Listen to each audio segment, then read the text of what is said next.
চট্টগ্রামে কেনাকাটা নিয়ে স্ত্রীর সাথে বিতর্ক, রাগ করে নিজের গলায় ছুরি বসালেন এক স্বামী। ইতিমধ্যে এই ঘটনাটা ভাইরাল হয়েছে গোটা চট্টগ্রাম জুড়ে।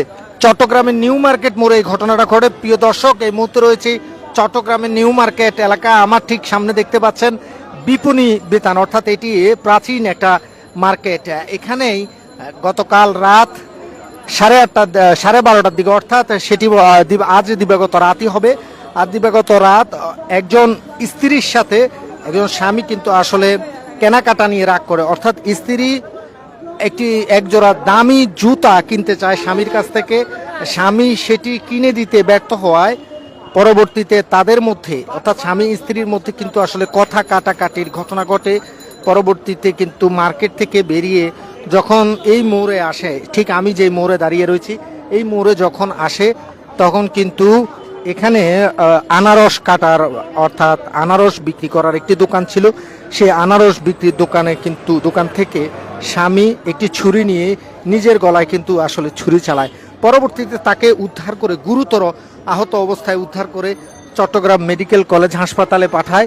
এবং সেখানে আমরা শুনছি, অর্থাৎ এখানে যারা আসলে রয়েছে হকাররা, এই হকাররা বলছেন যে তিনি আজ সকাল ভোর 5টার দিকে তিনি মৃত্যুবরণ করেছেন। এই ঘটনাটি তোলপাড় সৃষ্টি হয়েছে গোটা চট্টগ্রাম সহ গোটা বাংলাদেশ জুড়ে। অর্থাৎ স্ত্রীকে দামি যে জুতা সেটি আসলে কিনে দিতে পারেননি স্বামী। পরবর্তীতে স্বামী তাকে বুঝিয়েছিলেন যে তার সামর্থ্য, কিন্তু স্ত্রী বুঝতে চায়নি স্বামীর সেই সামর্থ্য। পরবর্তীতে স্বামী স্ত্রীর মধ্যে এই যে নিউ মার্কেট এলাকায় আমরা যতটুকু এখানকার যে হকারদের কাছ থেকে যতটুকু আমরা শুনেছি, স্বামী স্ত্রীর মধ্যে সেই পথের মধ্যেই একটা কথা কাটাকাটি হয় এবং কথা কাটাকাটির জেরে এক পর্যায়ে স্বামী কিন্তু এই যে নিউ মার্কেট মোড়, সেই নিউ মার্কেট মোড়ে কিন্তু আসলে চলে আসে এবং এখানে এক মানুষ আনারস বিক্রি করতেছিল, আনারসের গাড়ি ছিল, সে আনারসের গাড়ি থেকে কিন্তু একটি ছুরি নেয় এবং সেই ছুরিটি নিজের গলায় চালিয়ে দেয় এবং এতে করে মারাত্মক গুরুতর আহত হয় স্বামী। পরবর্তীতে তাকে ধরাধরি করে, যে হকাররা আছে তারা ধরাধরি করে চট্টগ্রাম মেডিকেল কলেজ হাসপাতালে নিয়ে যায়। সেখানে কিন্তু এখানে কিন্তু আসলে ঘটনাস্থল পরিদর্শন করে চট্টগ্রাম মেট্রোপলিটন পুলিশের যে কোতোয়ালি থানা পুলিশ রয়েছে তারা, এবং তারা এখানে আসে এবং চট্টগ্রামের যে গণমাধ্যম কর্মী রয়েছে সেই গণমাধ্যম কর্মীরাও কিন্তু আসার পর এই ঘটনাটি একটা আলোড়ন সৃষ্টি করে দিয়েছে। এরকম ঘটনা প্রতি বছরেই যখন আসে, ঈদ আসলে কিন্তু এরকম ঘটনা ঘটে। আমি এই কথা বলছিলাম, আপনার সাথে একটু কথা বলি। গতকালকে যে যুবক নিজের গলায় ছুরি চালাইছে, না এটা বলতে পারি না, আমি নামাতে গেছি। পরবর্তীতে কি শুনছেন তার স্ত্রীকে কেনাকাটা নিয়ে? না এটা আমি শুনি নাই, কিছু জানি না। লাশটা কিভাবে, লাশ তো এখানে আপনি শুনছেন ওই যে মানে যুবক যে নিজের গলায় ছুরি চালায়? আমি দেখি নাই, আমি শুনছি। মানে ওর স্ত্রীকে দামি জুতা কিনে দিতে পারে না, এরকম একটা ব্যাপার শুনেন না আপনি? এরকম শুনছি আর কি। আপনি তখন কোথায় ছিলেন? আমি তখন এখানে ছিলাম যে, মানে আমি দেখিনি, আমি ওই মাথাতে আছি। কি শুনছেন আপনি?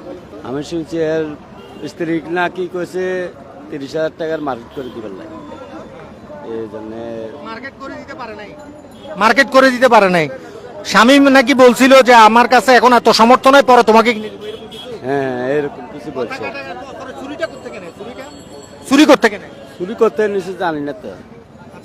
তারপরে তার লাশ কারা মেডিকেলে, বা তার গুরুতর আহত অবস্থায় মেডিকেলে কারা পাঠায়? হকাররা? হকার সভাপতির নিচে আর পুলিশ আসছিল লগে। প্রিয় দর্শক, এই ঘটনাটি গোটা আলোড়ন সৃষ্টি করেছে। এখানে যারা হকাররা আছে তাদের সাথেও কথা বলেছি, যে এই যে স্বামী স্ত্রীর ঝগড়ার এক পর্যায়ে, সেই ঝগড়াটা কিন্তু চলছিল নিউ মার্কেট মোড়েই। আমি যেখানে দাঁড়িয়ে রয়েছি 12টা থেকে 12:30টার মধ্যে, অর্থাৎ আজ দিবাগত রাত বলা হয় যেটিকে, সেই 12:30টার দিকে, গতকালকে 12:30টার দিকেই কিন্তু আসলে তাদের মধ্যে একটা কথা কাটাকাটি হয়। এই যে বিপণী বিতান রয়েছে, আমি ক্যামেরার সামনে ক্লিয়ার আপনাদেরকে দেখাই, এই যে বিপণী বিতান, এই বিপণী বিতানের সামনেই কিন্তু এই রোডের এই পাশে এই হোটেল এপিবি, এই যে আমার ক্যামেরার সামনে দেখতে পাচ্ছেন, এই যে হোটেল এপিবি, এই হোটেল এপিবির এই রাস্তার মুখেই কিন্তু স্বামী স্ত্রীর তর্কাতর্কি চলছিল। এক একজন এক এক কথা বলে, তবে ঈদ উপলক্ষের যে কেনাকাটা রয়েছে সেই কেনাকাটা স্বামী স্ত্রীর মধ্যে যে ঝগড়া চলছিল এটা একেবারেই নিশ্চিত। এবং সেই কেনাকাটার মধ্যে দিয়ে আসলে স্ত্রী হয়তো স্বামীর কাছ থেকে দামি কোনো জিনিস চাচ্ছিল, কিন্তু স্বামীর পক্ষে এত সামর্থ্য ছিল না যে তার স্ত্রীকে দামি সেটি কিনে দেওয়ার। পরবর্তী যখন স্ত্রীকে বিষয়টা তিনি বুঝান যে পরে কিনে দিব বা এখন সামর্থ্য নাই, তখন কিন্তু আসলে তাদের মধ্যে একটা বাঘ বিতণ্ডা হয়, বিতর্ক হয় একেবারে সামনাসামনি। পরবর্তীতে কিন্তু আসলে স্বামী রাগ করে স্ত্রীর উপর একেবারে রাস্তার উপর আনারস বিক্রি করার একটি দোকান থেকে একটি ছুরি নিয়ে নিজের গলায় সাথে সাথে ছুরিটা চালায়। এবং একজন আখ বিক্রেতা রয়েছেন, আমরা একটু তিনি একেবারে ঘটনাটি পরিপূর্ণ জানেন, তার সাথে আমরা কথা বলতে চাই। এবং এই মুহূর্তে রয়েছে একেবারে ঘটনাস্থলে, যেখানে গতকালকে এই ঘটনাটি ঘটেছিল। হৃদয় বিদারক একটি ঘটনা নিঃসন্দেহে। এই ঘটনাটি ঘটার পর থেকেই কিন্তু আতঙ্ক ছড়িয়ে পড়ে এবং এখানে উৎসুক জনতার কিন্তু আসলে একটি ভিড় বাড়ে। এবং আচ্ছা, গতকালকে একজন যুবক নিজের গলায় নিজে ছুরি চালাইছে, জানেন? স্ত্রীর সাথে আমি ছিলাম না ওই সময়। আপনি তো ছিলেন না, শুনছেন কিনা? জি জি শুনছি। কি কি ঘটনাটা দেখি? ওটা হয়েছে ওনার ওয়াইফ জুতা কিনতে চাইছে, সেটা দাম বেশি।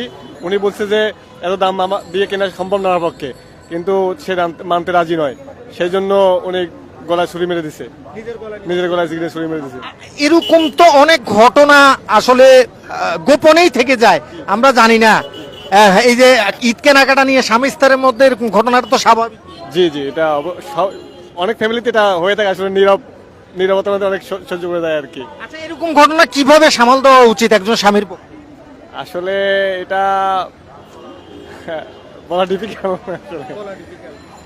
আপনি শুনছেন তো দর্শক, এই যে গতকালকে স্বামী স্ত্রী ঈদ উপলক্ষে যে কেনাকাটা নিয়ে স্বামী স্ত্রীর মধ্যে বিতর্ক হয় এবং এক পর্যায়ে স্বামী তার নিজের গলায় নিজে ছুরি মেরে দেয়। সেই গলায় ছুরি মেরে দেওয়ার পর তাকে উদ্ধার করে চট্টগ্রাম মেডিকেল কলেজ হাসপাতালে নিয়ে আসে। এই ঘটনাটা একটা আলোড়ন সৃষ্টি করেছে।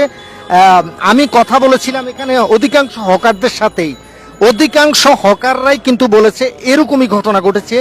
কিন্তু অনেকেই আসলে বলছেন যে তার সাথে তার স্ত্রী ছিল না, বা সে একটু মানসিক প্রতিবন্ধী ছিল, যার কারণে সে নিজের গলায় দিয়ে ছুরি মেরেছে। কিন্তু বিষয়টা এমন না বলে বলছেন এখানকার হকাররা। তারা বলছেন যে তার সাথে একজন স্ত্রী ছিল, তাদের মধ্যে কেনাকাটা নিয়ে হয়তো বা কিছু একটা নিয়ে কথা কাটাকাটি হচ্ছিল, এক পর্যায়ে সে নিজের গলায় নিজে ছুরি। তো দর্শক, এই ছিল আমার কাছে সবশেষ।